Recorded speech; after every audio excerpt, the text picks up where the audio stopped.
इतिहास, संस्कृति और भक्ति से भरा हुआ एक शहर। और इस शहर के बीचों बीच खड़ा है जामनगर का स्वामी नारायण मंदिर। कहा जाता है कि इस मंदिर में कदम रखते ही मन के भीतर एक अनोखी शांति उतर आती है। आज की इस यात्रा में हम आपको लेकर चल रहे हैं इस अलौकिक धाम की ओर, जहां हर पत्थर, हर दीवार और हर धुन भक्ति की कहानी कहती दिखाई देती है। मंदिर के मुख्य प्रवेश द्वार के पास पहुंचते ही सबसे पहले आपकी नजर पड़ती है इसके विशाल तोरण पर। ऊपर उकेरी गई सुंदर आकृतियां और नीचे तक फैला हुआ विशाल आंगन, ये दोनों मिलकर भक्तों का स्वागत ऐसे करते हैं शांति की दुनिया में कदम रख रहे हों। सुबह की हल्की धूप जब मंदिर की चोटी पर पड़ती है तो पूरा परिसर सोने सा चमकने लगता है। इस मंदिर का निर्माण 19वीं सदी में हुआ था। उसी समय से यह स्थान लाखों भक्तों के लिए आस्था का केंद्र बना हुआ है।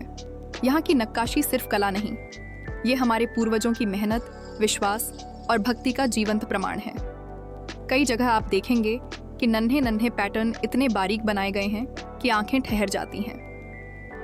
मंदिर परिसर में जैसे जैसे आप आगे बढ़ते हैं, हल्की सी हवा में घुली अगरबत्ती की खुशबू, आसपास बजते भजनों की धीमी धुन और भक्तों की शांत चाल, ये सब मिलकर दिल को एक अनोखा सुकून देते हैं।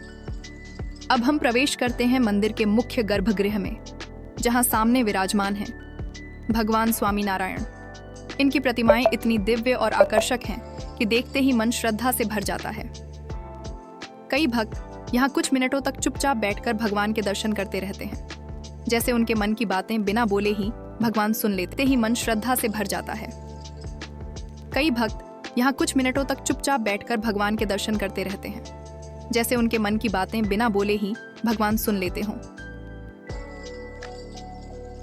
गर्भगृह की सुंदरता सिर्फ प्रतिमाओं तक ही सीमित नहीं है। दीवारों पर की गई सोने जैसी चमकती कारीगरी, ऊपर से आती नरम रोशनी और रोज बदलने वाला श्रृंगार, ये सब मिलकर इस जगह को और भी पावन बना देते हैं। मंदिर का आंतरिक वास्तुकला तो मानो एक अलग ही दुनिया है। ऊंचे ऊंचे स्तंभों पर रामायण और कृष्ण लीला के दृश्य उकेरे गए हैं। कहीं भगवान राम का वनवास, कहीं कृष्ण का माखन चोरी प्रसंग, तो कहीं महाभारत के दृश्य। ऐसा लगता है जैसे ये दृश्य हमें पौराणिक युग में ले जाते हैं। मंडप की छत पर बनी कारीगरी इतनी सुंदर है कि लोग खुद ब खुद ऊपर देखने लगते हैं। गुलाबी और सफेद पत्थरों पर बनी नक्काशी इस मंदिर को एक अलग ही चमक देती है। कई परिवार यहाँ शांत बैठकर प्रार्थना करते हैं, कुछ लोग परिक्रमा करते हुए स्वामी नारायण का जाप करते हैं और बच्चे आंगन में खेलते हुए भी भक्ति की धुनों में खो जाते हैं। अगर आप मंदिर की सैर शाम के समय करें तो यह अनुभव और भी अद्भुत हो जाता है। जैसे ही सूर्य ढलता है, मंदिर की दीवारें दीपों की रोशनी में चमक उठती हैं। सैकड़ों भक्त शाम की आरती में शामिल होने के लिए इकट्ठा होते हैं। स्वामी नारायण मंदिर की शाम की आरती वास्तव में एक अद्वितीय अनुभव है।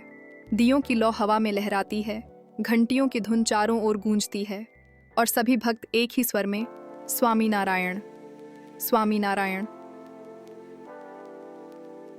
का जाप करते हैं। उस क्षण ऐसा लगता है कि मानो पूरा वातावरण पवित्र हो उठा है। कुछ लोग आरती के अंत में आंखें बंद करके मन की बात भगवान के हवाले कर देते हैं। आरती के बाद मंदिर परिसर में एक अनोखी शांति छा जाती है। लोग धीरे धीरे बाहर निकलते हैं, कुछ तस्वीरें लेते हैं तो कुछ अगली सुबह फिर आने का वादा करके निकलते हैं। यही इस जगह की आकर्षण है। एक बार आने पर यहाँ बार बार आने का मन करता है।